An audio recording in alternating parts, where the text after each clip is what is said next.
Welcome, everybody, to episode 14 of PT Shop Talk. On this episode, we discuss our first year of PT practice, as well as talk about our top 5 favorite drummers of all time.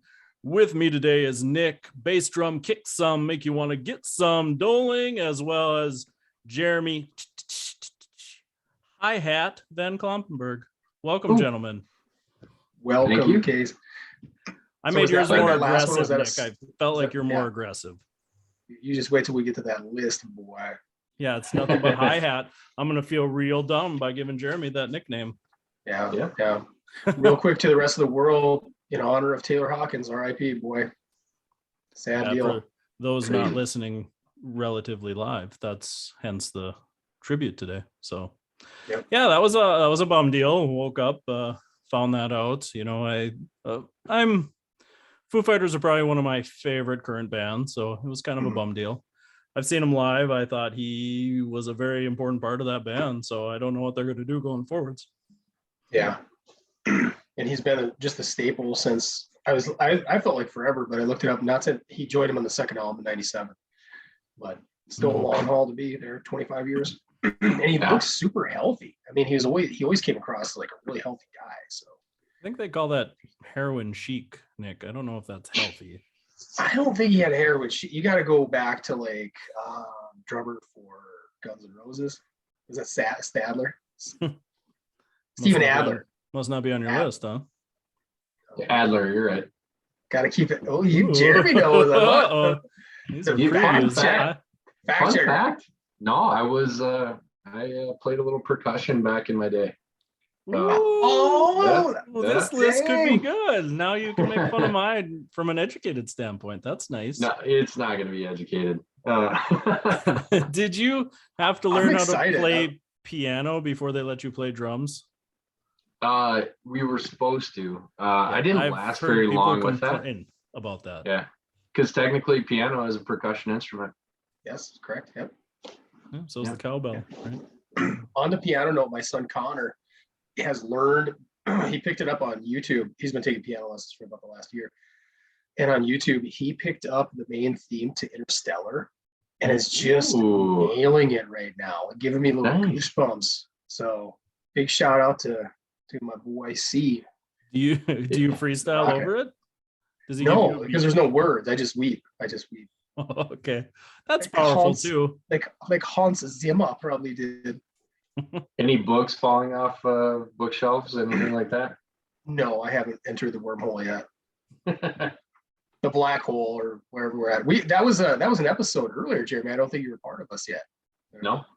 But should we address the elephant in the room, the giant, like 7-foot tall elephant that is now a permanent fixture, a staple, if you will? Yeah, address it. Go ahead.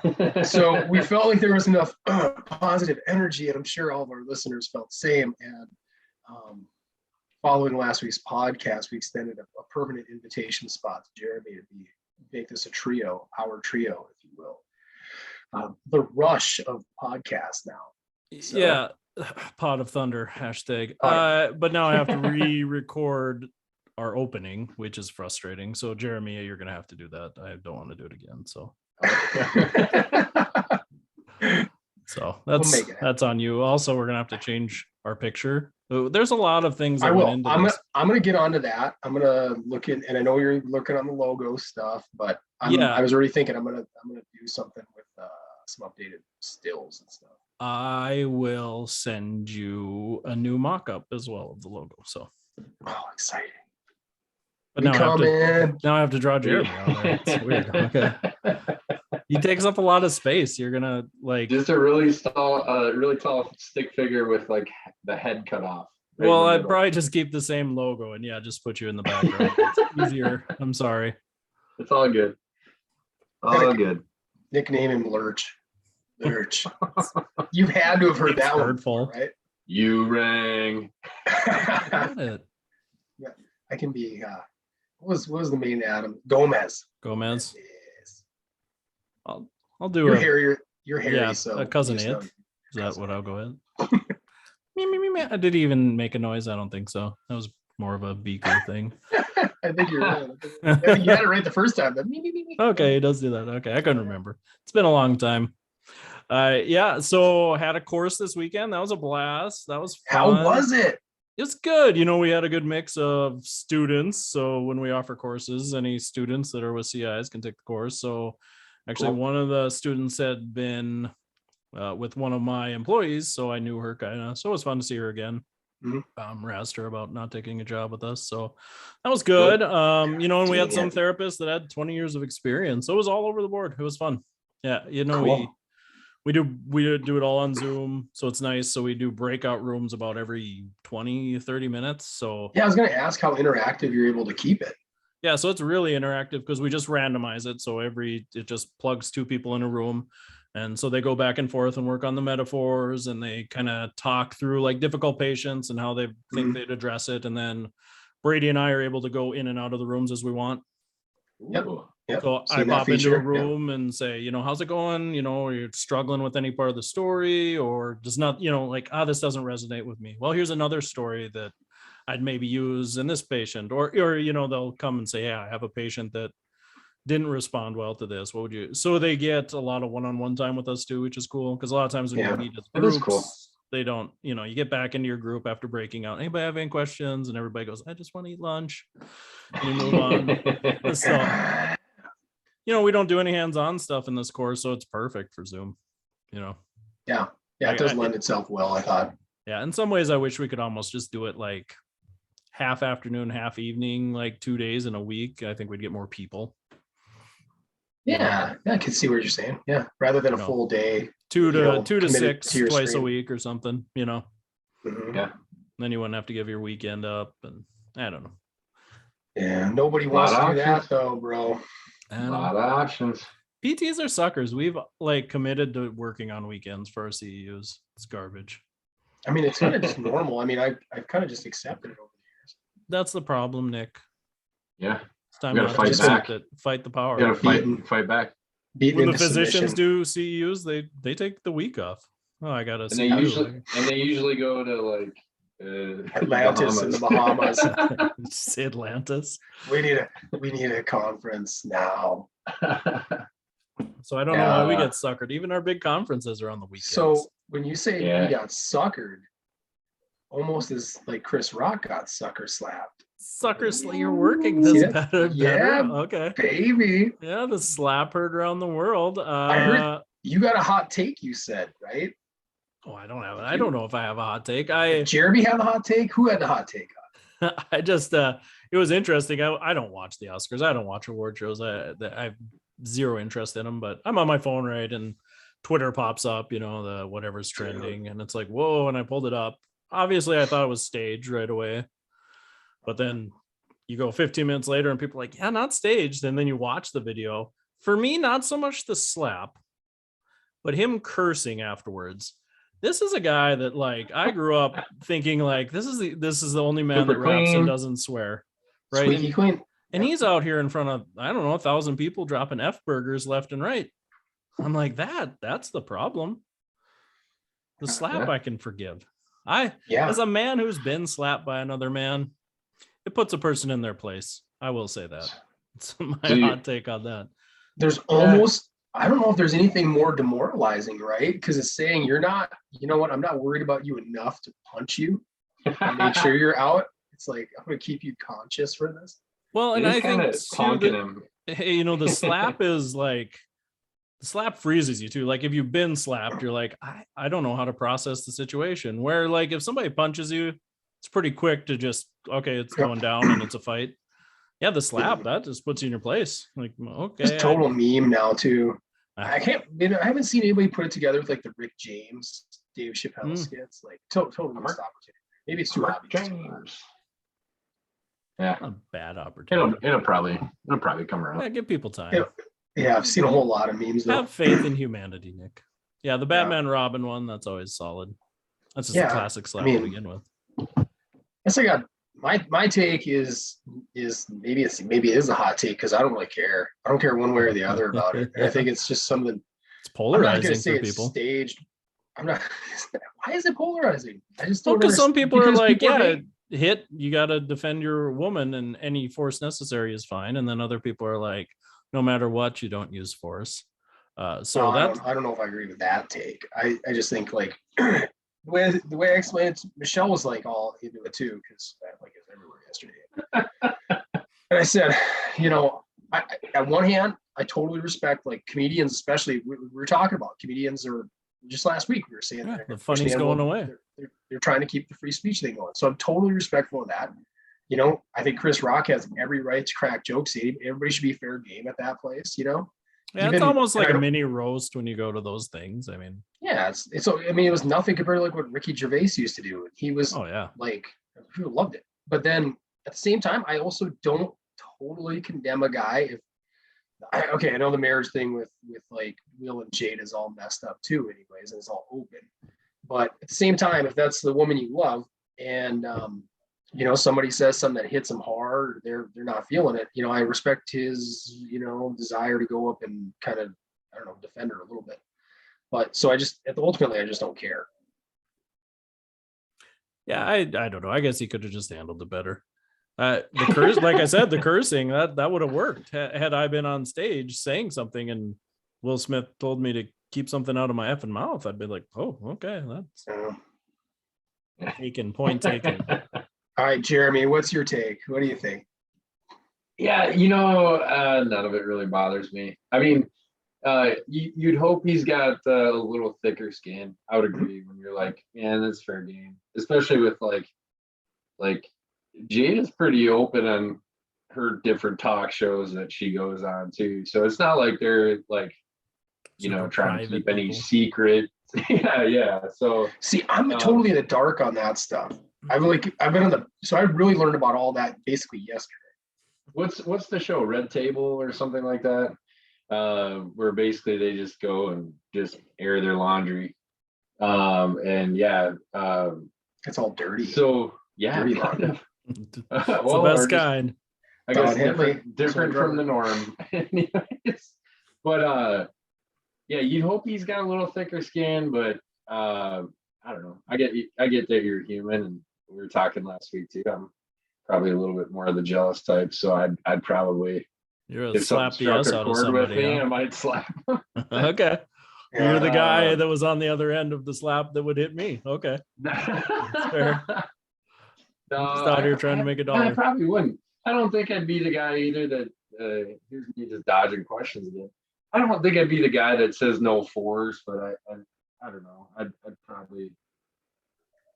probably restrain from it, I guess. Yeah, the biggest thing it's a weird situation. The biggest thing for me is like there's some mental stuff going on there, right? Because he's laughing.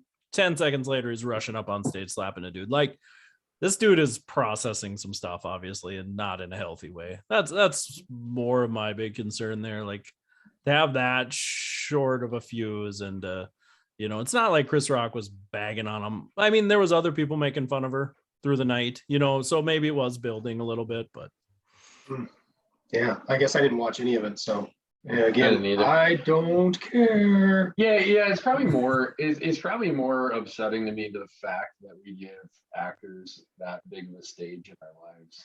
You know, like I saw a headline that was like, the world could be on the brink of nuclear war, yet the only thing trending is a slap. Yeah. I'm like, it's because they want you to care. Yeah, I am enough of that side. I don't know. I'm not gonna say it's all staged, but let's just say it fell into their lap. You know, the media loves this stuff. Even if you only get 48 hours out of it, they just love it. Everybody had a take. Like he was on ESPN yesterday, and they're going through it. It's like, who cares? Ultimately, it's like two guys who flesh something out. Like Chris Rock should be in the UFC. I saw that dude can take a hit. Strong chin. Well, a slap from Will Smith. Dude's got pecs. I've seen his movies. Don't hold him back. I don't think he's going to take a punch to the face from Kamaru. He once played Muhammad Ali. Thank you very much. That was 21 years ago. Hey, I'm just saying, you don't forget that muscle memory, son. Speaking of That's 20, that's the take. When I saw a speaking whole of bunch 20 some years ago, maybe we should move on to our next PT topic. Yeah. I'm trying to work on these too. All right. I think moving that on. was my. Jeremy, when you Swing and a miss. first started, you're gonna kick us off. Not 20 years ago, but tell us about your first year in the practice. What did you experience? Highs, lows, everything in between. Kind of what you recall from what time of year you started, the onboarding. Let's start with when you started, time of year, and then your onboarding process. I started up in June or July. I think it was actually the end of June, maybe 23rd, 26th, something in there. So the onboarding process, I took my boards early. That was a fight in itself, but then you think, oh man, I passed my boards, then I'm going to be good. And then you realize in outpatient, you get the whole credentialing process. So I was lucky enough that, we did some home health, and I was able to be plugged in to some of those things that didn't need credentialing right away. And so different, right, from what you think you're going to be doing right away, but it was some good meaningful treatment, good time to get some one-on-one under your belt, because you go through that last year of clinicals and you're like, oh man, I can't believe this CI is like hovering over me, and then like you get into the room by yourself and you're like, oh crap, I don't have, like, if I don't know the answer to this, like I don't have anyone to look to. That's what the ultrasound's for, Jeremy. Yeah. I'm gonna start telling some metaphors here. Yeah. But no, it was good. I mean, I feel like it went relatively quick. I mean, by August, I feel like most of my time was in the clinic, if I'm recalling that correctly. And yeah, it was good.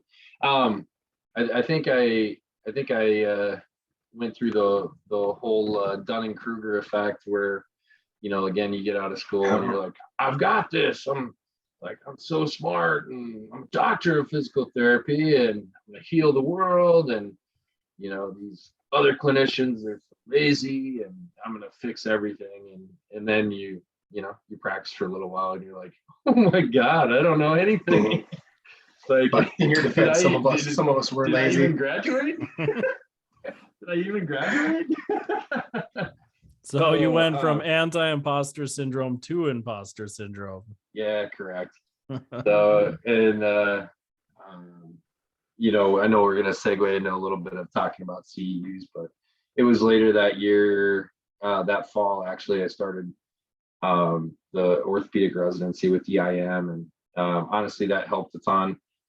Just solidifying skill set in terms of just general knowledge base, as well as like integrating manual skills as well. And was that always your plan? Was that always your plan to do that, or was there like a moment where you're like, boy, I could sharpen up on some things, like I'm gonna go this route now? No, when we went before we finished up at USD, that was one of our, actually I think it was one of the week before graduation little projects that was like, what's your 5-year plan, in terms of CE and that sort of thing. And so I believe we just had a short presentation on board certification, and I was like, yeah, I think that's a route that I'd like to go, and brought that up to Nick at the time. And I think your advice at that time, Nick, was I think spot on, and what I would give to any other new clinician too. It's like how about we just get a few months of practice under your belt first, and just concentrate on being a therapist first, and then if this is something you still want to pursue, then let's hit it up. So and that's the route we went. Did you start? Remind me. What was your cohort? Was it January 14? Yeah. Yep. Okay. So I went through the application process, and fall of 13, and then January 14 we started up. So well, I mean, it worked out well. Yeah. Did the ends justify the means? That's a question we've talked about offline. Yeah. It's I mean, it's a good question. I mean, like what, obviously going through residency isn't free. And then there's, you know, if I would have dedicated the amount of time to just secondary study that I had to the residency, do I think I'd end up in a similar spot? Yeah, probably. You know, because you're, you know, really when you're going through those classes, I thought they had a nice mix of in-person and online as well. But, you know, you're creating posts and doing lit searches and defending posts. And I mean, it's intense on top of a full-time job. And, but it was good. I mean, and it kept me focused on what I needed to do. So if I went back, I think I'd do it the same way. I really do. And it gets you out of your own biases to at least to a certain point. I mean, you're exposed to a lot of different treatment methodologies. That was one of the best things about EIM, I think. Geez, maybe we need to get the 10% coupon code in here. And we thank you for sponsoring today's podcast. But I really enjoyed the fact that they go, hey man, there's value in a lot of different techniques, and not getting too caught up in the quote unquote tribes, but or the methodology behind that, but just kind of the idea of move it and move on. Is this truly evidence based? You know, and is this valuable? So it gave a lot of different tools in the toolbox. Yeah. Yeah. How about you, Case? What was your first year like? Yeah, I graduated in May. I already had my job before I graduated, lockdown. We talked about this before. I could take my boards whenever. So I think I gave it a solid couple days of studying and then took the boards and badass. Yeah. You are. And passed them. And, you know, in Minnesota, you could practice with a temporary license. So once I passed my boards, pretty much just started practicing. Yeah, I think from graduation to working was maybe 2 weeks of downtime. So practice on that temporary license for a month. I think that's how long it probably took from passing boards to getting my license from Minnesota. And then, but I made the mistake. I knew I always wanted to practice in North Dakota. I figured my first job would just be a temporary job. So I went to get licensed in North Dakota first, which is super easy. North Dakota, you just like leave a message on their voicemail and you're like, I'd like a license. And they're like, okay. But then the Minnesota process takes forever. Like, classic. What a difference between, you're right. Send 2 piglets and a bushel of corn. Yeah, literally when I graduated, it was some lady, you know, it's like, hey, this is, you know, Stacy and Brian, like leave a message. And you're like, this is for like the board. It was just like they're running out of the house at the time, you know. So yeah, I got my job started, rural health in Minnesota, Breckenridge, Minnesota. So did a little bit of everything, but they also wanted to start an outpatient clinic in Oaks, North Dakota, and they needed somebody to travel out there. And they wanted to start a clinic in Milner, North Dakota as well, which is on the way. Milner Sergeant? Yep. Yeah. So I was like, I might as well do it. I don't know anything anyway. So this will be a nice dip my toes into the deep end. So I had to figure out the process for coding, billing. They didn't have any of that stuff. They had contract work in the hospital, but did no outpatient work there. So called to do my own scheduling, called to do my own insurance, did all that stuff. So it was a good experience. I mean, it was kind of nice because I was just starting. So there wasn't a huge like productivity expectation. It was like, just get it off the ground and get people in the door. And we understand you have to do your insurance and call and do your schedules and order everything and figure out what you want. So that was pretty cool. And then probably about 8 or 9 months in, our company decided that they had to do electronic documentation because of Obamacare had that, you know, requirement. So they said we needed a content expert. And again, you just graduated. You seem like you'd be the one to be a content expert on something. So I started in on that group and that was pretty cool. So that's how I got into the contract part of it. I contracted, like my company hired contractors that then subcontracted me through my own company. So that was weird. No, I understand that. Yeah, it all made sense. It does make sense actually in some ways. Yeah, they just need somebody to manage it. And so then I started the content expert part of it and then gathered all that information and then eventually turned that into building the program with this company too. So Yeah, a lot of cool opportunities in that first year. It was all over the place. Definitely. You know, Yeah. did home Sounds health, unique. did acute care. Yeah, started clinics, figured out how to do all that stuff. So Just Awesome. doing things, making moves. Yeah, no kidding. yeah, Very I unique. guess my Seriously. philosophy has always been, if somebody asks you to do something, you do it and figure it out later. You know, like, I don't know. That's always Yeah. my advice to young therapists too, is like, don't worry about getting paid for what you do. Like, bust your butt. Like, it all comes back around. If you do a good It job, put your does. heart into something. Like, it's not about dollar signs, because the dollar signs will come, you know? Yeah. So Yeah. That's my Casey's out first here year. playing chess and we're playing checkers, boy. That's Oh, all. man, So it was- boring. I was playing about 18 different games at once, and I didn't know the rules to any of them, Jeremy. Yahtzee. Yeah. Gin. And they're like, this is a dice game. But I don't know. I think I'm winning though. So that was my first year. What did yours look like, Nick? It looked like chicken bone. You were playing that game too. No, mine. I was also in a rush to start. I'd signed my employment agreement well before I graduated, and not as aggressive as you. I guess I can't say that I started like 2 weeks after my graduation, but I was in a wedding when one of my best friends got married down in Turks and Caicos, so I had to partake in that. That was kind of like right at the end of May, right around Memorial Day. Came back. How studied far is for- that from Green Bay? I think it's approximately 1,700 miles Okay. south. Now I know. east. I've calibrated. Go on. Yeah, I could be way off. That'd be really Jeremy, Google map it and tell me how off I'm I doing am. it. I'm Produce doing Produce it. it. Produce it. But yeah, anyways, I was in a rush to take it because I just felt really confident at the time. I've always felt like I'm a strong test taker. I think we talked about that one other time. Hmm. I came here to Michelle and I came Marshall to check out some houses, and I remember we had a PTA working for us named Cody Morris, and Jason Banks is the guy who hired me. He gives me a tour, and we bump into Cody, introduces me to him, and right away Cody didn't beat around the bush, and he's like, "Oh, so you're the guy we're waiting on, huh?" And they were just swamped. I mean, like just super backed up, waiting list for patients, and they've been waiting on me for a while. And he goes, "When are you taking your boards?" I'm like, "Oh, I gotta schedule that yet." Ah, geez, Louise. You know, he's like, he looks at Jason. He's like, Mother we're double booking all these patients, and this guy's sitting around. You know? And I'm like, and then they laugh, and he's like, "I'm just busting your balls" or something. Yeah. Like that, you know? But I got back to Sioux Falls, and I'm like, I better register. So I took it. I think I took it June 22nd. Like just like you, Casey, we had kind of a rolling process. I found out the very next day I passed, which is super awesome. Just doesn't happen like that anymore.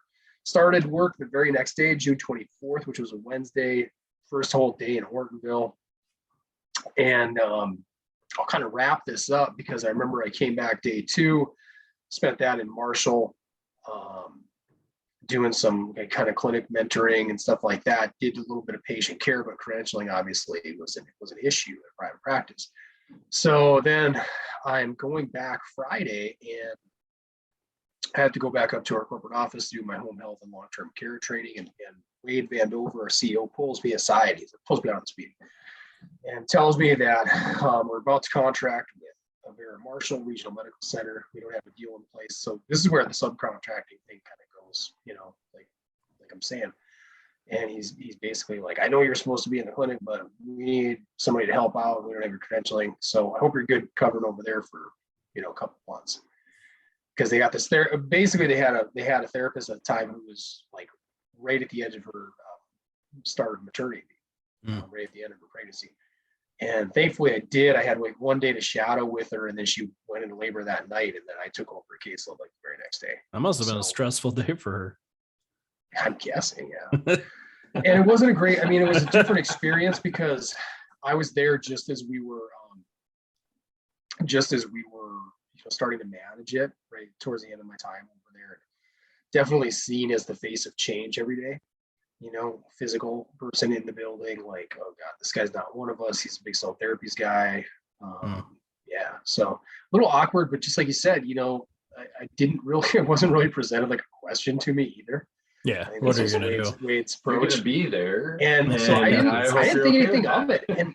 And at the same time, I loved it. I'd had enough time, with CEs to just come off of all that rotation stuff. So I was excited to fly a little bit without a net, be more of a colleague than, an apprentice. So that was kind of the early part there.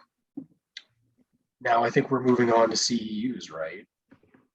Yeah, I think so. So when you first started with Big Stone, that first day of orientation, did you guys have to like go to the insane asylum for that first day too? Oof, that was intimidating. I said this place is 100% haunted. Guaranteed. I predate that. So oh, okay. I was still we were in the basement of the Ortonville Hospital. I don't know Also what's probably worse. haunted. Yeah, I was gonna say similar amount of Probably ghosts. got it for pennies on the dollar. Yeah. Yeah, they're so good on That's it. haunted. I'm not gonna lie, when Yeah. they were like, yeah, and the good news is you could stay here too when you come to Ortonville. I'm like, Yeah. no, I'd rather sleep in my car in a haunted forest. So yeah, that's yeah, that place still gives me nightmares. I'll take my chances with the Crown Victoria. Yeah. Just point me to the nearest cemetery. It's pretty much the same thing. Yeah. So yeah, CEU's taken that first year, CEUs. huh? Jeremy, did Jerbo? you take ghost hunting CEUs? No, I would say that was a bulk of it was some of the EIM coursework. Probably the first actual CE I went to. That was not that long after we were kind of going through like FMS, SFMA. I think we had done that as a company, Nick. Would it have been 2012 maybe? 2012, October of 12, I think we brought him in. October, November, yeah. And so, that was a little less therapy based, but more, communication with other wellness colleagues, but, good assessment qualities out of that. And so it's kind of learning a little bit of the language that was used around the clinic as well. Gosh, I'm having to think back. I mean, then I think the next big CE we went to after that outside of EIM was Chicago, was SFMA. Yeah, we did. Didn't we do SFMA right before EIM lower extremity? I believe so. Remember those being like back-to-back weeks. Yeah, for some reason. Yeah. That was gosh, that was a fun trip. Going to Chicago, Bernard, talking about. I mean, he was out there a little bit, talking the nipping livers, baby. Visceral manipulation and. Casey loves that. Who am he I? loves the nips already. Hey, funny thing though, he was a physio, right? He wasn't not a physical therapist. He was a physio. Didn't sound like he was practicing like the physical therapist. But again, I would say conceptually, I really appreciated that where you're looking at, again, like we talked, loaded versus unloaded. It spoke to me because I guess my brain works very algorithmically. If this, then this, if this, then this. So that's like kind of how I run through things in patient care too. So even though I wouldn't say I implemented the full-on, system, a lot of that stuff still stays with me today. So same here. A lot of good stuff. Casey, you?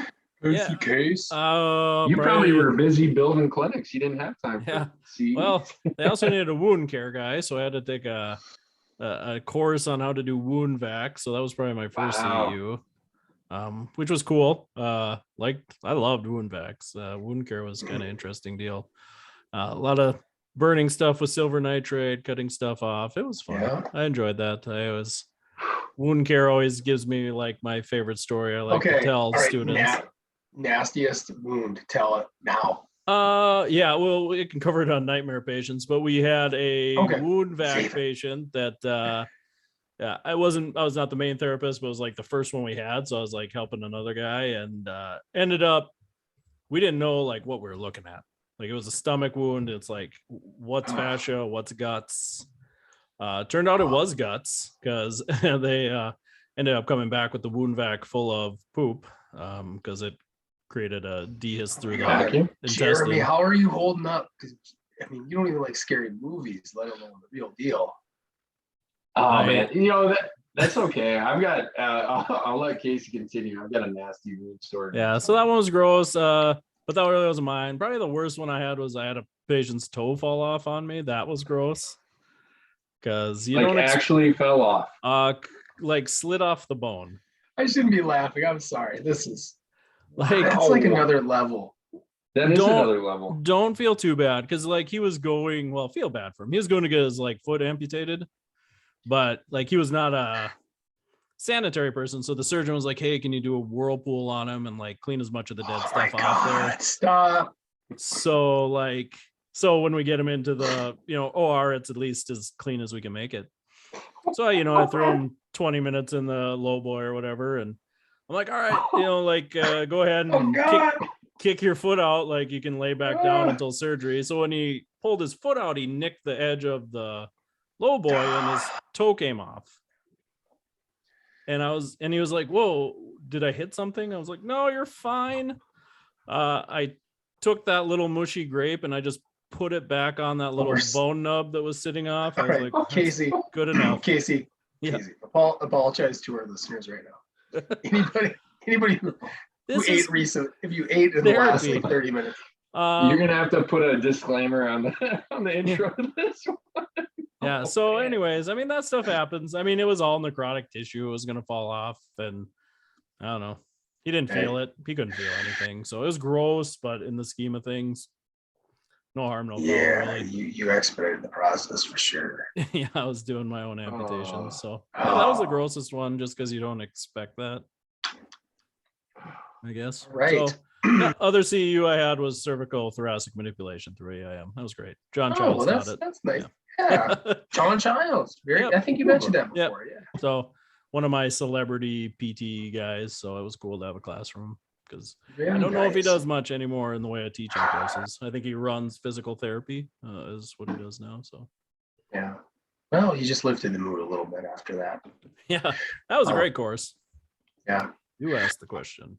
I did. Yeah. And I'm regretting You got it. any But- CEUs there? Yeah, I did. I had to, back in those days, I think I mentioned this early on, we had to do a course of Ola Grimsby, kind of manual care. That was the approach.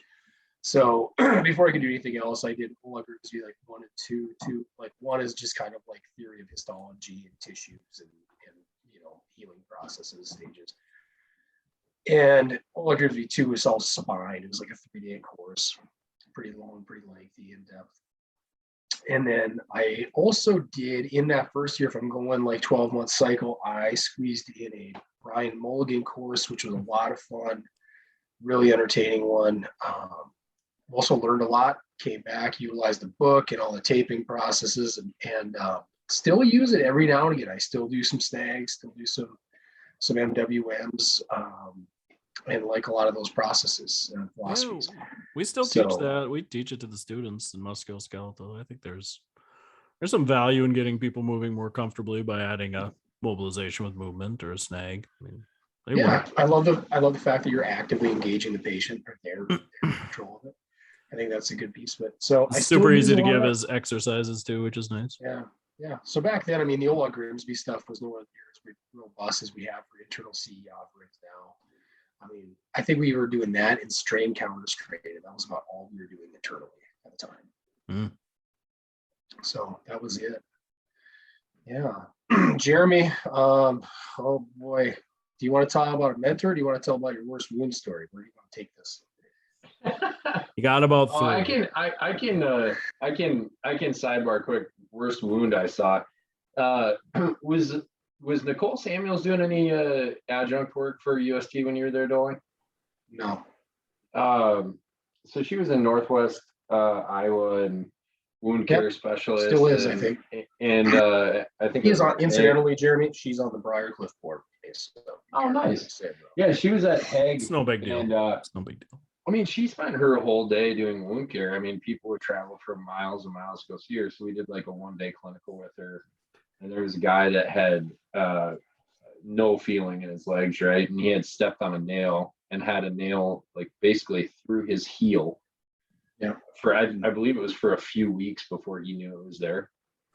So just this monstrous tunnel in that thing. And I mean, they were packing that wound, and gosh, if memory serves me correctly, like after all the bandaging and the wrapping that they did, they still put like a baby diaper over the outside of it because it was weeping so much.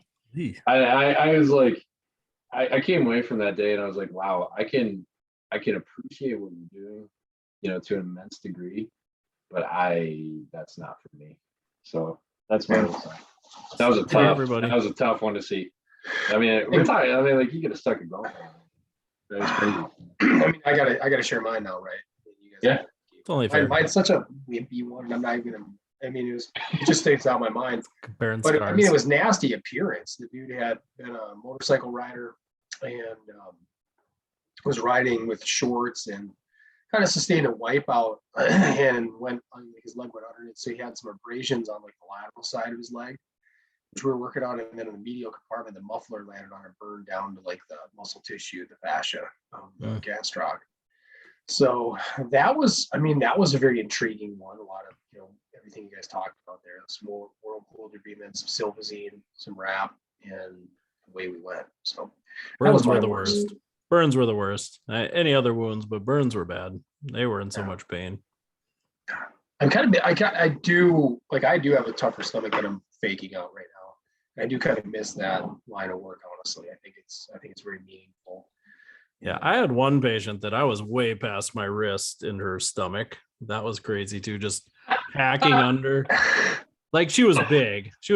So like you had to get all that, undermining, and it Hanson, literally passed my wrist. Yeah. You are an Eli Roth movie, bro. Yeah. You were like walking cabin fever. I passed out in my first orthopedic surgery. That was a scope. You did. You were stupid. That's like a naked knee? Oh. It's still a famous story around these parts. Oh, good. All right. Good. Tell us about your mentor or mentors that you had.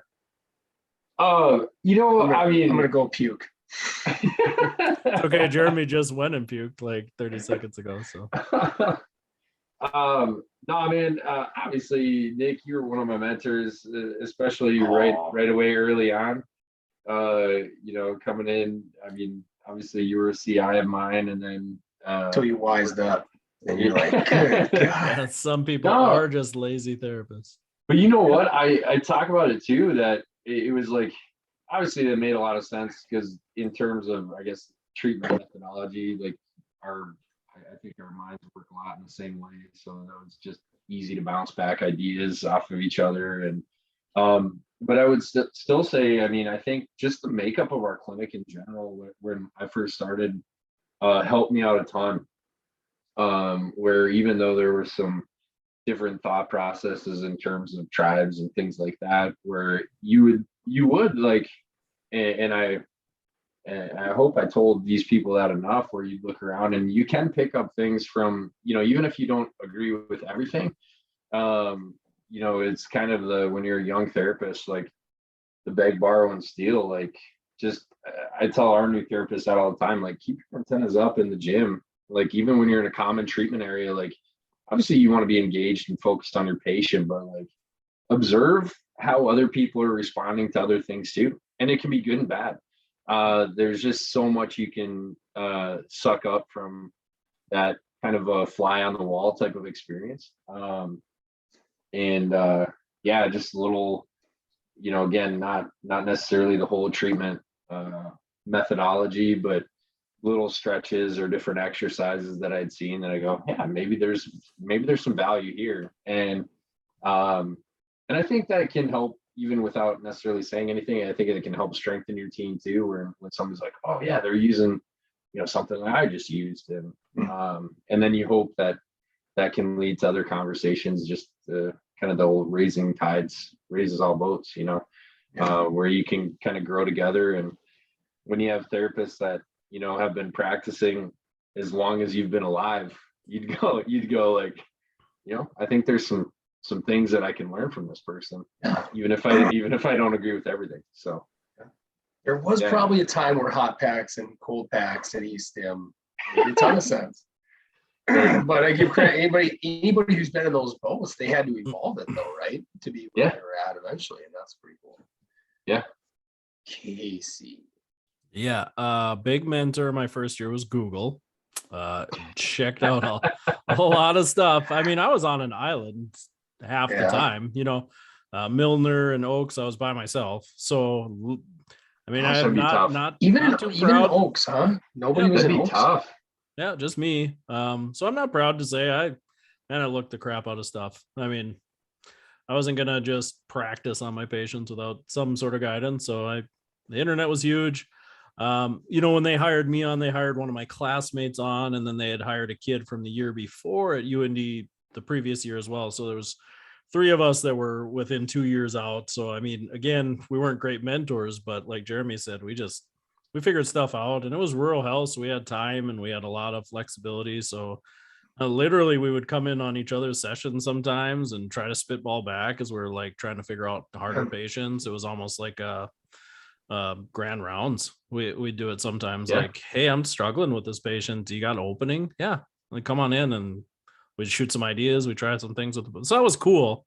I know not everywhere would ever have that.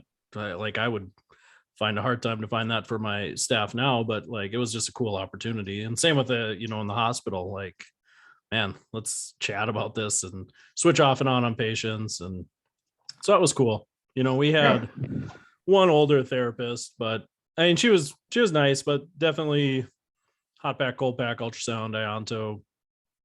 She was a big strain, counter strain person. That was kind of her solution to everything. So do you think you would have been more prepared if you had gone to USD instead of UND?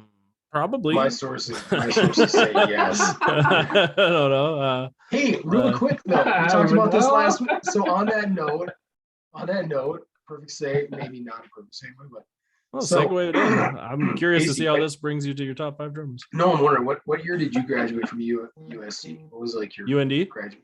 UND, yeah. Yeah, 2010. Oh, you graduated 2010. So you would have been I was gonna say you guys would have almost been like cohorts. No. He was finishing when I was starting. That would have been neat. There would have still been fires still burning on campus probably by the time you rolled in. Well, my mentors were definitely Jason Banks. He's the guy who hired me, and he was an OCS down here. Managed the practice. We coincidentally went on a lot of Cs together. He wasn't at the time with that Avera kind of, not really a merger, but that contract agreement. He was very busy over at the hospital as far as on-site stuff went. So I really leaned heavily on Wayne Hennon, who was a veteran therapist working. I could just still picture it, working to my right. Nancy Blanchard was the one working right to my left. Brad Rooney was shooting further over.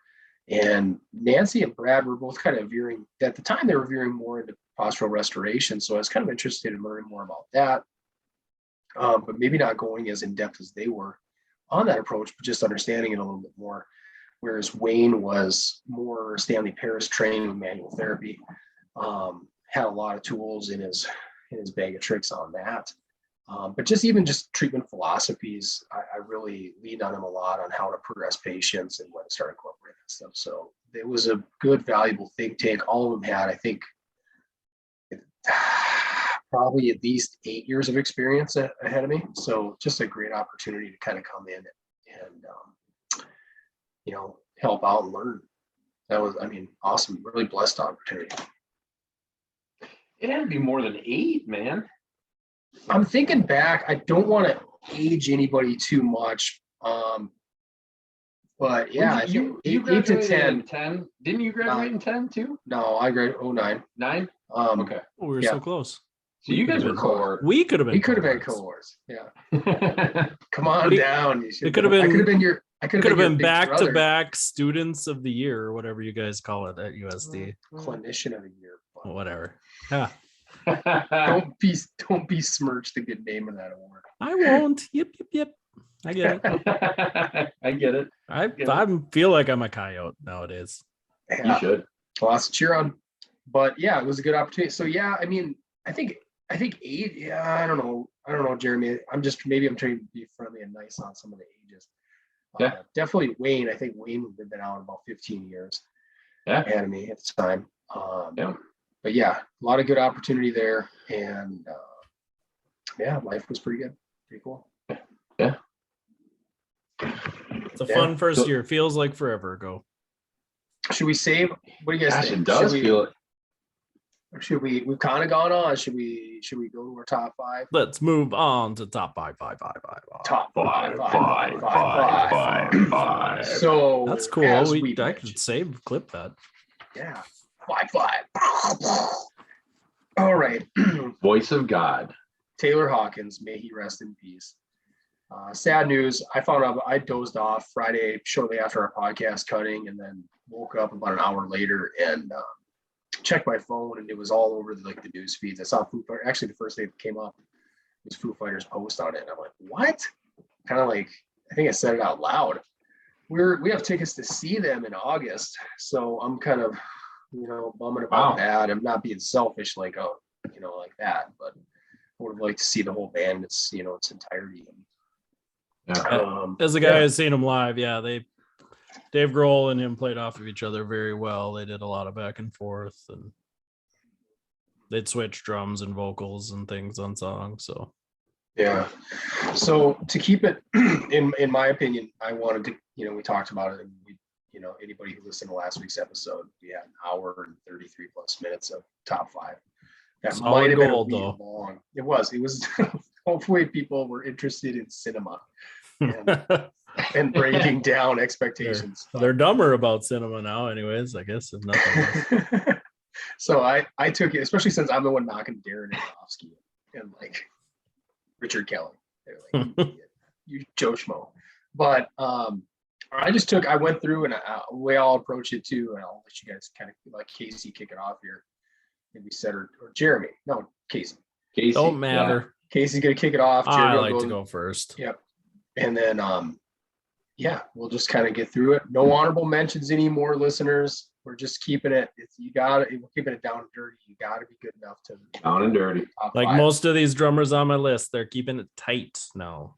Oh, I like it. All right, well, take us away with number 5. Mr. Drama Queen. It's less fun on drama here. My first drummer on my list, he, I had a hard time putting him higher. I wanted to put him higher, but at the same time, I feel like he is the third percussionist in the band. So sometimes I don't always know how much of it is just his awesome drumming and how much is it 2 other dudes playing steel drums in the background. So my number 5 is Joey Jordison, rest in peace. Just a ferocious drummer.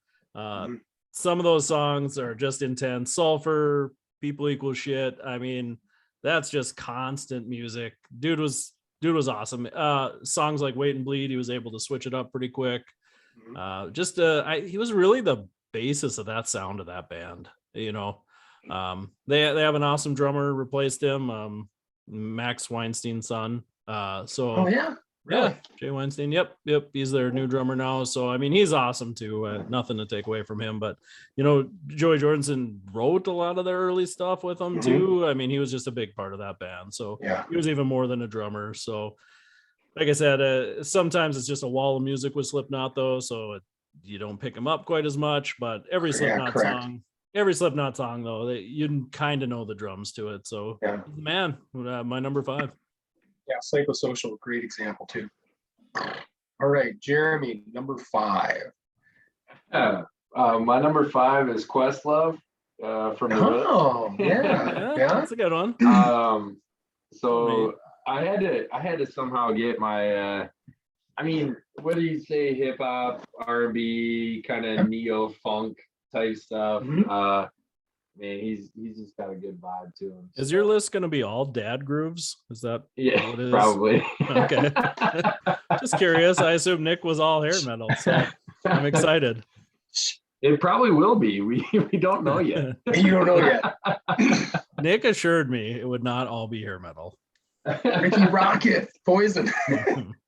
So it's like it's tough too, because I'm like, in the whole list, right? Like, you go from like a technical side or just like music you enjoy. So I kind of try to get a combination of both. But yeah, that's my number 5 is Questlove.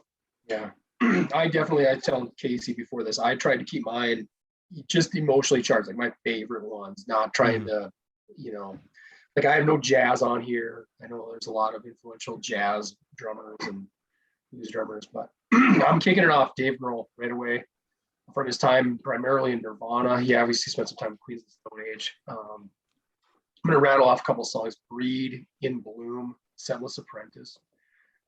Drumming's just so tight, fast when they called for it. Going back and re-listening to some stuff over the last few days, like the tempo changes in like Lithium and Come As You are all driven by his drumming. Where it starts out very melodic, and then when it ratchets it up to the chorus, it's all just his drumming that drives that. Extremely talented individual, obviously, but an amazing drummer in his own right. And continues to. I mean, I could have added in some of his work in Tenacious D as well. He's just very, very. No, I mean, I know we're laughing, but if you think music, I love Tenacious D. It's all a joke, but like no, lyrically, no, you're right. Tight. I mean, he just lays down tight beats on everything he does. I mean, he doesn't half-ass any song on drums he's ever done. No, and was it Color in the Shape before? So I think Taylor Hawkins joined them after the recording of Color in the Shape, right? Yeah. So Everlong was he did the drumming on Everlong. Yeah, because he booted the other dude. He was just like, this isn't working, and I care too much about this band to like have it suck. So really cool stuff. That's my number 5, Dave Grohl. All right. Yeah, no complaints there. My number 5, or my number 4, sorry. I like to do doubles. I was told we weren't going to do honorable mentions, so I picked 6 5s. No, my number 4, which again, I should say on this list, a caveat, I'm not like a music guy, not a drummer at all. So bear with me. I assume this person would probably be even higher on my list if I knew anything about the drums. But I just like what I hear. So my number 4 is John Bonham. Dude was Led Zeppelin, just a killer drummer, probably changed really how rock and roll did the drums. He way fuller sound. What little I do know of drums, he was cool because he added a lot of fill, just odd beats here and there, and just created a strong song. I mean, when you listen to things, Good Times, Bad Times, Black Dog, When the Levee Breaks, I mean, that's like just a monster drum song. Well, I'd say like, Kashmir is known for that riff. I mean, obviously it's tough when you got a legendary Jimmy Page, right?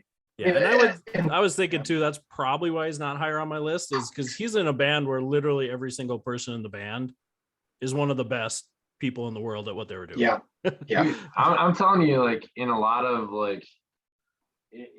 circles, he's like a consensus number 1 guy. Like he's super talented too. Yeah, it seems like him and Keith Moon were always pretty high on both. There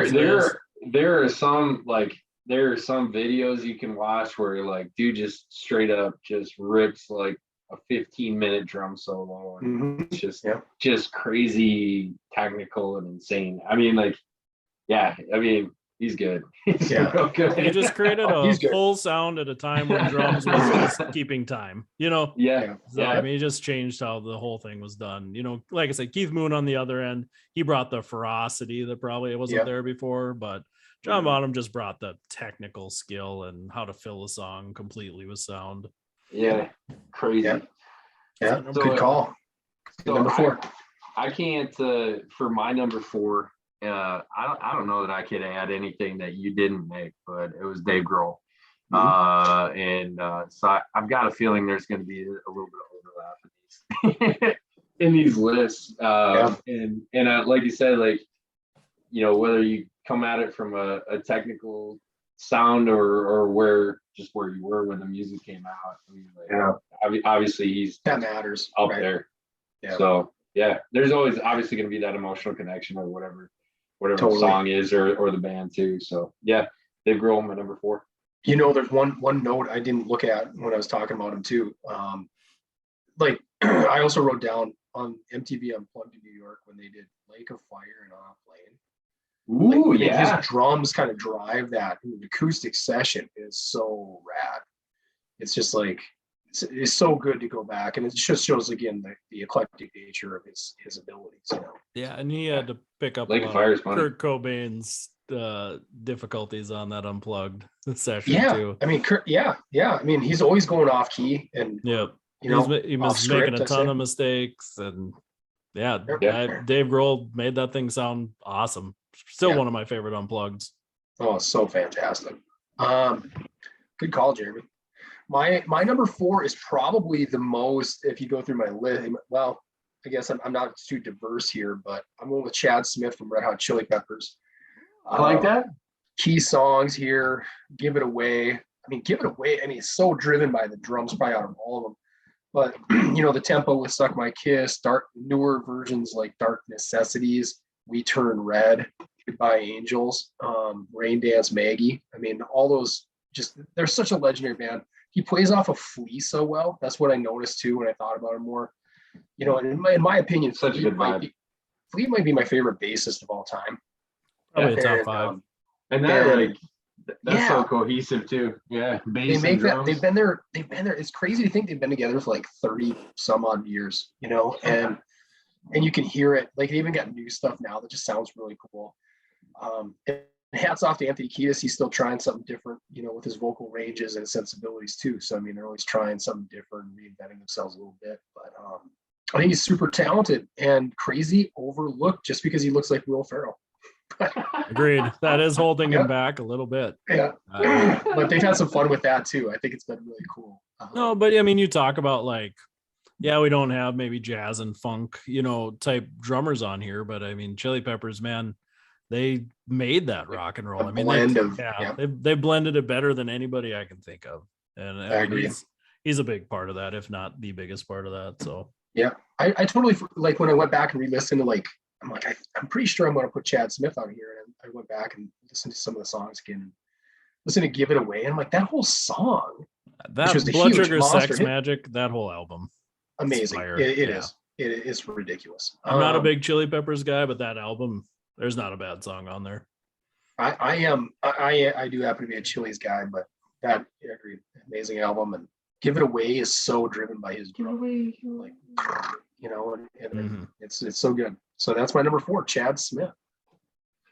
Yep, can't complain. My number 3, I feel like this guy came into a band that was on the verge, but when they brought this guy on, he blew him wide open to become one of the biggest bands of the late 90s, early 2000s. Still busting out drum beats, reinvented himself. Now he's like a hip hop drummer. My number 3, Travis Barker. Okay. Yeah. Just that Enema of the States album was pop punk like you'd never heard it before. I mean, he took what people were trying to do, and he made that sound just full, tight. You know, that was the thing, is before that, all that pop punk music was still that 80s punk where it was just feverish and not put together. Yep. And he was able to 90-second burners. Yeah, he was able to play fast, but kept it going and kept it tight the whole time. And he was able to just keep a consistent sound from all their songs. And it wasn't just mush. You know, you could put light-hearted vocals against how he drummed, and it just sounded awesome. And I mean, like I said, the guy's timeless now. I mean, all the hip-hop artists want him now. You know, he's replacing drum machines, you know, which is kind of crazy in that style of music. So he's been through a lot of stuff, been in a million bands. I mein, he survived death. So he's a Kardashian now, isn't he? I don't even know, to tell you the truth. Okay.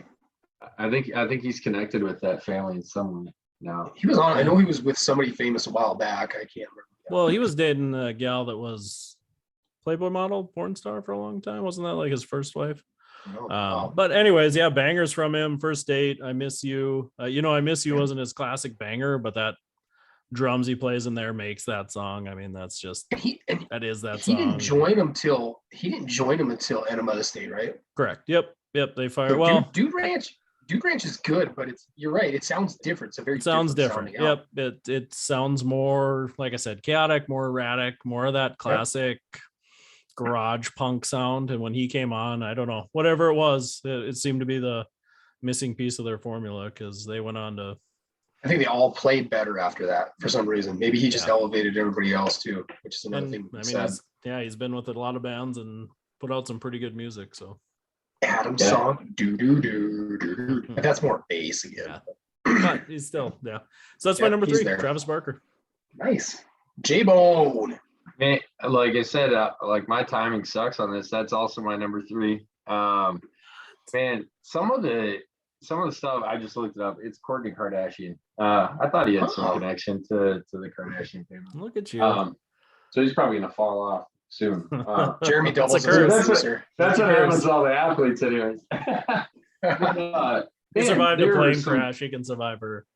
There were some crazy, like, late 2000s, early 2010s, like there were some crazy YouTube videos, just like from a technical standpoint. Like they would throw on like a random rap song or whatever it was, and they'd just show him with that in his headphones, and then he would just play drums over the top of it.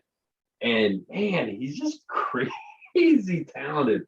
I mean, I would say, like, again, this hits my list more from a technical standpoint versus like a love for Blink 182. That wasn't my jam. But man, he's just a crazy talented drummer. Like you said, like, dude's replacing drum machines. Like when you're like, hey, this guy is like better than AI. Like that's pretty cool. Yeah, it's pretty wild. You can go into a studio with a rapper and just lay a fat beat down on the drums and keep it consistent the whole time, Well, and you would say like this I would go back to, like, even what you're talking about Dave Grohl with Nirvana too. It's like that ability to flow too, right? Like if somebody's offbeat, if somebody changes the tempo on something, but the ability to still, and I would say bass has that same effect too, but still that same ability to kind of keep things on track or flow with it, so it's not just sounding like this big f up and Well, and he had to do that quite a bit with Blink early on. If you watch their concerts from like 99 2000, Tom and Mark, they mess up a lot on guitar. Like they were writing harder songs than they could perform live. And they'd admit it, they'd mess up and be we like, shouldn't have went so hard in the green room. They're like, I'm sorry, this is really hard, and he just played with them, and he kept it tight the whole time. So like Nick said, I'm sure he elevated those guys, because it's like, we can do this, guys. Kind of a bit like you guys said, bailed them out when they needed it, and that's a big piece. Live. Good choice, guys. Good choice. My number 3, kind of a dual band guy, Matt Cameron from Soundgarden and Pearl Jam fame. So when you put those collective things together, it's really incredible. The collective talent that he was around, but his own abilities to play. The very first song that came to my mind, Spoon Man by Soundgarden. I think he just dominates that whole song, which is one of my favorite grunge metal songs of all time. But also in more of the Pearl Jam songs like Mind Your Manners and Life Wasted. I don't recall exactly when he joined them. I want to say it was late 90s, somewhere around late 90s, early 2000s, but he's definitely there for like their resurgence in 06 and beyond to this day. So that up-tempo stuff. But I mean, Soundgarden was amazing. I think they're sadly forgotten about in some ways. I think you hear Black Hole Sun on commercial radio yet, but otherwise so many of their real bangers are forgotten about. And like another one would be Rusty Cage. I mean, that's just so up tempo. He sets the tone. I mean, the opening guitarist is obviously pretty famous, but then after that, to carry it the rest of the way through the song, just phenomenal. And again, to do it in 2 fairly legendary bands, in my opinion, I think I had to put him up there. So that's my number 3, Matt Cameron. Yeah, I think he gets overshadowed by vocal and guitar in that band. You're in your room, like, I don't know where Vetter sits as far as vocalists go. He's definitely, but Cornell definitely, right? But as far as songwriting, stage presence better, just dominates everything. Oh, agreed. And the longer these bands can last, the more you look at them and they're like almost a super group because they have branches off in other bands and help there. The ones that survive. Yeah, but definitely ultra talented guy. Yeah, I love the bands. Like I said, sometimes I feel like the drums get second fiddle on those bands, but good to recognize it. Yeah, my number 2 has been mentioned before, so I'll just get into it. Dave Grohl's my number 2. Probably just based on, I mean, he's an awesome drummer, but I just love like the songs he does are awesome. I just love him as drummer. His personality is awesome. I think he stands for everything rock and roll is, and he's friendly guy. It seems like everybody likes him. Not that that's why I should make the list, but he's all these pieces that become this awesome sum. So anytime he does something, I'm gonna watch it. You guys didn't mention it, but them Crooked Vultures, he the drummer on that band, and that album is seems like a forgotten album for people, and his drumming on that is just phenomenal. I mean, it sounds like John Bonham on there, because I got the bassist from Led Zeppelin, John Paul Jones, and he just, that album alone puts him up there. If you guys haven't sat through and listened to that, the drumming's just phenomenal on there. I have to go check it out.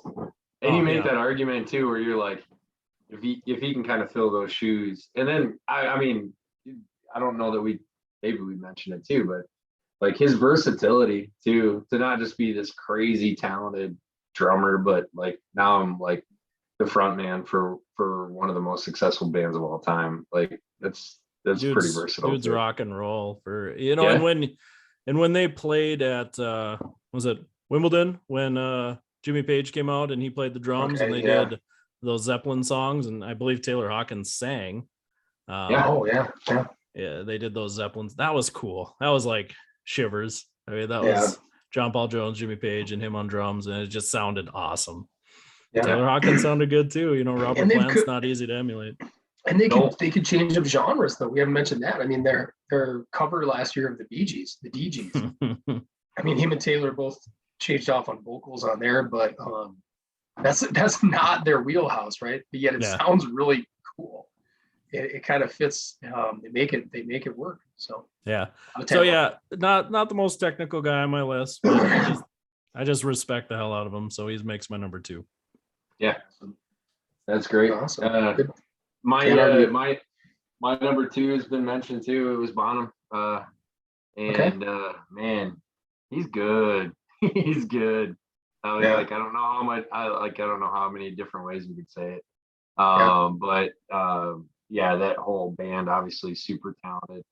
And that's super group without being a super group. It is. I mean, it really is. You would almost expect it's like it's these guys that are like highlighted in different bands that that you come together, and he's so good. I can't say like I was a big like Zeppelin fan, like that's like all I'm gonna listen to, but you just have to respect that skill. So that's my number 2. Yeah, they just didn't have a lot of bad songs. I mean, pretty short career, all things considered. Yeah, unfortunately. But I mean, how many did they have? 5 or 6? It Led Zeppelin 1, 2, 3, 4. Yeah. Houses of the Holy. And Jeremy will produce it, but 5 or 6. I mean, it was a pretty peak Zeppelin. Yeah. Short career, but like I said, and some of those albums were 7, 8 songs. I mean, there wasn't much to them, but that's just how they did things back then. 34 minutes to an album. Yeah. 2 sides. Recording studios and things, you just didn't have the time and the money to record these monster albums like they do now. But 8 studio albums. Okay. Well, how many was Bonham on? Ooh, gosh, when did he 1980? It was like 32. All right. I think it was 1980. Yeah, so that would have been 6, 7. Okay. Yeah. Maybe 8. Maybe 8. Regardless, this is a great choice. I can't complain. He was. I can't argue that one, guys. He. I'll be honest. He wasn't on my list. He was on my sidebar. Don't talk about him. Then. We're not going into that.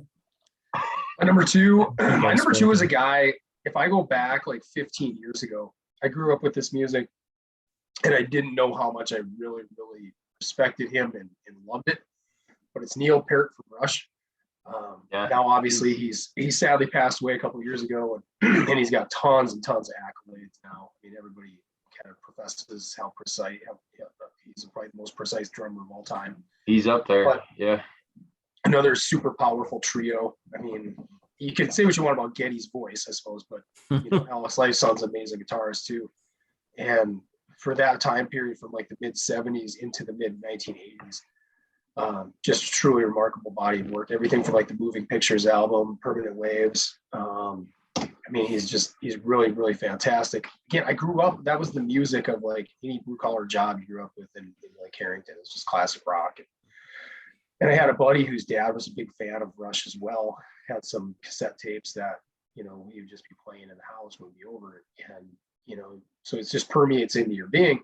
And as you get older, I remember watching this documentary probably 12 or 13 years ago on Rush, and just hearing different people. It was very kind of niche at the time, but these guys in music just praising Neil Peart. And they're like, oh my God, I think Dave Grohl is one of them. Oh, Neil's like best drummer. But I played it, he maybe I pale in comparison and all that stuff. And I went back and I had to reintroduce myself. I'm like, dang, right. I mean, they're preaching. So amazing guy. Another guy who sadly passed on the list, but my number two, Neil Peart from Rush. Yeah, I'm not a Rush guy. I'm not really a prog rock guy. But I almost felt like I had to put him on my list, even though I never listened to him. Just, right. I'm familiar with, his body of work, and I've listened to the songs, and every time I go, wow, that's really good. But like you said, keep it emotionally charged. He wasn't a big enough part of me to put him on my list, but I can totally respect his skill. Prog rock is something you gotta have the time for, right? I mean, it's like a podcast almost. It's telling a story, and you gotta listen to it start from finish. You're like 2112. I think that was us meddling last week. We were jamming. Yeah, hours. Yeah, that was our progressive. Yeah, that was our progressive podcast. But yeah, 2112 is an amazing. I think it's kind of considered the kind of preeminent prog album, really. It gets very scattered, but his work on the drums is amazing. It carries because there's a lot of instrumentals on there. All right, Case. My number one. So after I just after I just got done saying I don't like prog rock, my number one drummer is, I would say, from one of the most popular current prog rock bands of all time. This dude feels like he's got about 8 arms. He can travel the course of a drum set in about a second. Talk about bands that do timing changes, and this guy follows, he's the heart of them. It's Danny Carey from Tool. 46 and 2, Ticks and Leeches, Lateralis, Parabola. I mean, you could go on and on. Plus their songs are like 12 minutes and he has to drum that whole time. So I can't say enough about him. I mean, you watch his videos, watch him play. I mean, he's just phenomenal. And like I said, his ability to keep up with the complex nature of all those Tool songs they play is just, it's amazing. I've always loved him since Opiate. I mean, even their early stuff, he just is phenomenal. I don't know what else to say. He's my favorite drummer. On most Tool tracks, that's what I think of is the drum. So okay, but there's no bass. I always think of Tool. I get you're a great choice, and he's super talented. Every time I think of Tool, I think of bass. I think they're just so and bass then heavy, huh? Yeah. Well, maybe I just always go back to songs like Sober, track like that whole Undertow album, but. Yeah, Schism, I guess. I mean, there's some of the songs, but yeah, you listen to like Ticks and Leeches. Like I said, 46 and 2 has some killer drums in it. I love it. I do love that you called yourself out on saying you don't like prog rock, and then your number one drummer is a prog rock drummer. Yeah. Well, what can I say? They tell stories, man. They're telling stories. You got to go out of your comfort zone once in a while. Yeah, Tool, I hate it. Like when Tool first came out, MTV. My brother was big into Tool, and I hated them mostly because of their music videos. You remember their claymation. music? Yeah. All of them were like claymation. And they did the super fast speed thing that just Jeremy drives would me have hated insane. it. Jeremy would have had nightmares. You would have vomited. Probably. Yeah. So it took me a few years to get over that. I think like when Schism came out, then I kind of went back and really got I think all Tool songs sound the same. Whoa. I don't disagree. I actually don't disagree with you. I think mean, like they just I like they're just very, very, I mean, niche, I would say. They're formulaic. You're not wrong. Formulaic. I like that. They literally sit down and, you know, take a whiteboard and write the song down. You know, I mean, before anybody even touches an instrument, you know, they map out the song. So you're not wrong. There's a formula there and they know it works, but yeah, they're talented. I mean, I give them credit where credit's due, and Maynard's an awesome frontman too. Very good leader of the band and owns his own winery. Yeah, he's just a weird dude though. Guy. Like, I hate that he like sits in the back and sings, but yeah, cool stuff. I love his voice, but I don't like his stage presence very much. But okay, I've never seen him live. And my brother-in-law is a huge fan of Tool, massive Tool fan. So I do. Yeah, Tool's kind of like what a Tool, Grateful Dead or Dave Matthews. I mean, the people that love him are just follow. Yeah. Oh yeah. To the death. Yep. No other band is anywhere near as good. So they're like Tool's gonna be in town in 18 months. I got tickets. Yeah, no, I like Tool, but I'm definitely he's more got like, a sticker on his truck, doesn't he? Yeah. My brother-in-law, the wrench. He's got the wrench, I'm sure. Yeah. It's just you got a shirt with that at Christmas. That was great. Any of their songs that are 8 minutes or less is kind of what I stick to. So. It's your Tool. That's my number one, Jeremy. Awesome. Jeremy, what's your number one? Again, I know you guys said you guys stayed away from jazz, but Buddy Rich, man, if you have not seen this dude drum, look him up, man. Like his hands just flow. And I mean, like I would say you get some of that still from like Travis Barker too. And I'm sure like in the right movement, like any of these guys could do it. But man, he ripped out some crazy drum solos. Born in I think he was born before 1920, if I'm not mistaken. So was through a lot of like kind of big band stuff, like Dean Martin, Rat Pack type stuff. Just like kind of old school big band leader. So I'm telling you, look it up. And from a drum skill standpoint, especially in his time, like he was like a swamp. So yeah, no, I've seen it come up many times. I'm gonna check it out for sure. Yeah, I can't say I'm familiar with him, but yeah. Awesome, man. Way to go. Way to make us stretch. Yeah, I would agree. Cool. Maybe somebody will learn something. You're gonna change it to yeah. Oh wait. Oh, I'm gonna. It's Ringo Starr. I'm changing it to Ringo Starr. I completely forgot about my absolute number one.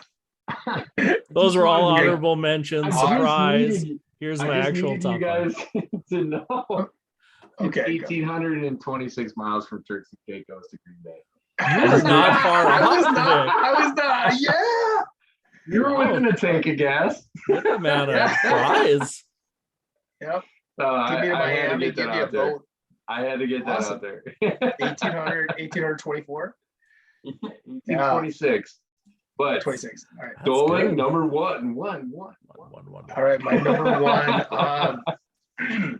Honestly, this is when I have my five and I'm like shuffling the deck and I'm like, all right, if I'm being intellectually honest with myself, who do I truly believe in? It's Lars Ulrich. I mean, he's my honorable mention. Yeah. If you go to the whole Injustice for All album, which is famously like bass deprived because of Lars. Yeah. You know, he's got an ego and he didn't like Jason Newsted right away. But I mean, Injustice for All, and he said it himself, like that they had to change what they did to make the Black album because he just couldn't keep going with that anymore. It was like it was their one progressive album, and there's so many tempo changes, and I mean, just incredible. Harvester of Sorrow, ridiculous, right? When that song finally hits its crescendo, he is the driving force of that with his double kick. And it still gives me chills. Like if I'm listening to that in the right mood, when it starts, like, and to replicate like machine gun fire that he does with the drums is absolutely nuts. So, I mean, you can call it schlocky now because it's been out there for 30 some years, but amazing. And then more contemporary, Cyanide, and off their most recent album, Spit Out the Bone. Go back, and if you listen to Spit Out the Bone, just listen. If you don't even want to listen to the whole thing, it's an amazing song, but listen to the first 1 minute of that track, and you will be like, oh my gosh, how is this guy in his 50s still ripping like this? It's truly remarkable and impressive. So in my fully honest take, Lars Ulrich is my number one.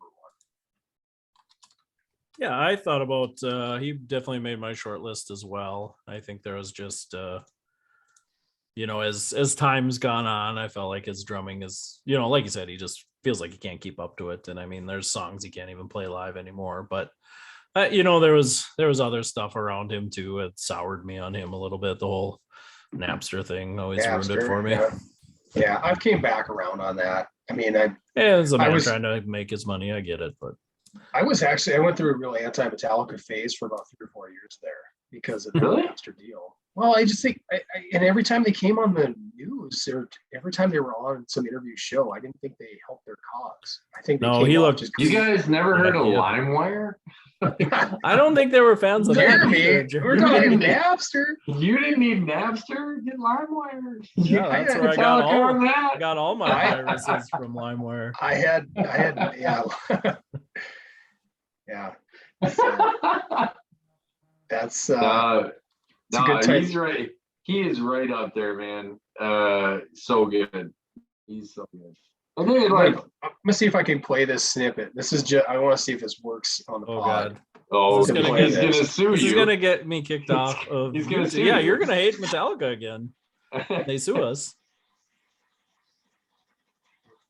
Hard to hear. Doesn't come across. Everybody go watch it. All right, go check it out. Check out the Google machine. I played the first part of that this morning. It's yeah. So yeah, we that's top fives. We did it. We did it. 90 minutes. We done did it. Right on time. What? Oh. You know what saved us though, I think, was that, like, this wasn't a super broad topic. When you get into cinema, there's a lot of different ways you can go. And here I think there's just like some guys that really, really stick out, in terms of their skill set. I had some unique guys that, like, I had like Dave Lombardo, obviously from Slayer's. Right? Are you doing honorable mentions, Nick? I'm not doing honorable mentions. But when people talk about precision and technique, I've also heard like Phil. But if I were to, this is what it would be. Yeah. I was surprised nobody had Phil. None of you guys did Phil. Phil Collins? Yeah. And Phil Collins. I said Phil Rudd from AC/DC. I thought Nick for sure. We knew there was going to be hair hands in there. Not as a drummer, but as a singer-songwriter, Casey. Okay.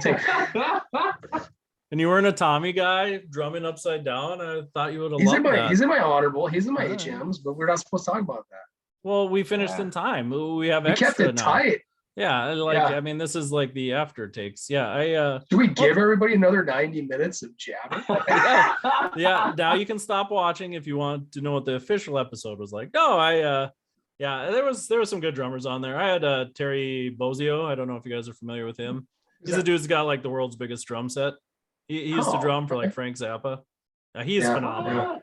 Yeah, and he does a ton of like how to drum videos that are pretty cool. I kind of went down that rabbit hole because I don't know how to drum. Mm-hmm. So just like watching him do these techniques so effortlessly, where like I couldn't even see the drumstick. I'm like, how does he and just how he could make different sounds. And yeah, Terry Bozio, go look him up. He's got a cool drum kit. Yeah. And some of the stuff he did, Frank Zappa was so out there. Like some of the stuff they did was just cool. I don't know. Yeah. I had Joey Jordison in mind. I'm trying to look at where we overlapped and I didn't mention it, but we kind of covered a lot of that territory. I had Meg White in there. I think a lot of her drumming drove some of those preeminent White Stripes songs. So Yeah. That's pretty cool. Yep. Yeah. She's on a lot of lists too. Yeah, Yeah, definitely. jeez. Yeah. When you think of Icky Thump, I mean that's probably my favorite White Stripes song, and she drives that one. Yeah. Oh, it's Well, good we'll have to list. figure out something fun. That's hopefully not correlated with a recent passing of a legend. So Yeah. Yeah, I'm still waiting for like the inventor of Doritos to die, Nick. I still want to do top 5 chips. You refuse to do that. We can do top 5 Doritos next week. No, top 5 chips. Oh, you guys can't do top 5 chips. Jeremy just come out said here. you can't keep it too broad.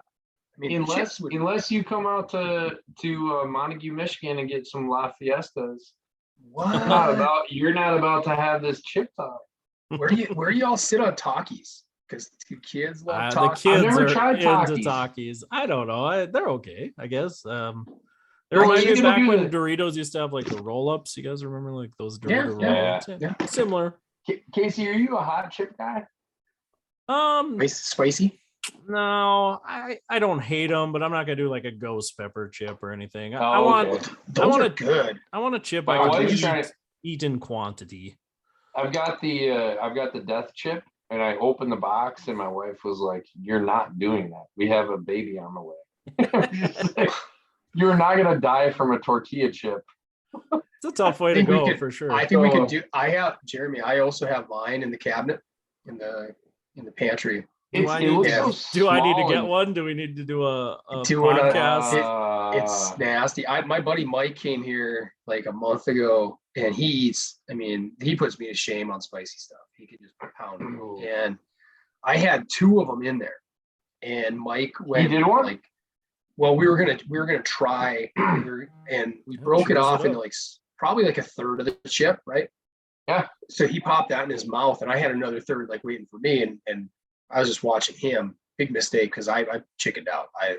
After seeing him go through it, and his nose was like running, eyes watering. I'm like, God dang! I'm not up for this tonight. Yeah. I like spicy, but I hate what my body does. So you mentioned that funny story just today. Michelle told me about she's telling me about these guys in Midwest that are passing along this little prank they did. So this dude up in the Montevideo branch bought like 6 of those death chips. And he put them in Doritos? No, but he like went and played against these dudes' egos that are I kind of know a few of them, so I could picture it. And it's just like, hey, I heard you like spicy stuff. You probably wouldn't want this chip, right? And they're like, oh, whatever, I'll take it down. And all 3 of them just about died on the spot. No. That's a mean prank. I mean, if you don't if you don't know what you're getting into. Bad. Yeah, there were so many kids that were going to like the ER on, doing TikTok challenges and things like that. Hey, my heart I'm never gonna take it. I was really all in on it, and I thought if I just told my stomach enough, I think I'll leave it alone. Yeah. Someday. Live to die another day. Yeah. Well, I think that wraps us up for today. So episode 14 in the books. Thanks everybody for hanging out with us. If you want to see what we look like, go to our YouTube channel, like us, subscribe, PT Shop Talk. Hateful remarks, comments on our list, tell us why we're awesome, ptshoptalk@gmail.com. Otherwise, you can get us anywhere podcasts are found. Again, I'm Casey Hansen. Jeremy Van Kloppenberg. And Jeremy Van Kloppenberg. And Jeremy Van Kloppenberg. We gotta get our timing down. Yeah, you guys, you'll get it someday. Thank you for subscribing to the Pot of Thunder. Yeah, that's never gonna take off. All right, until next time, everybody. Goodbye. Peace.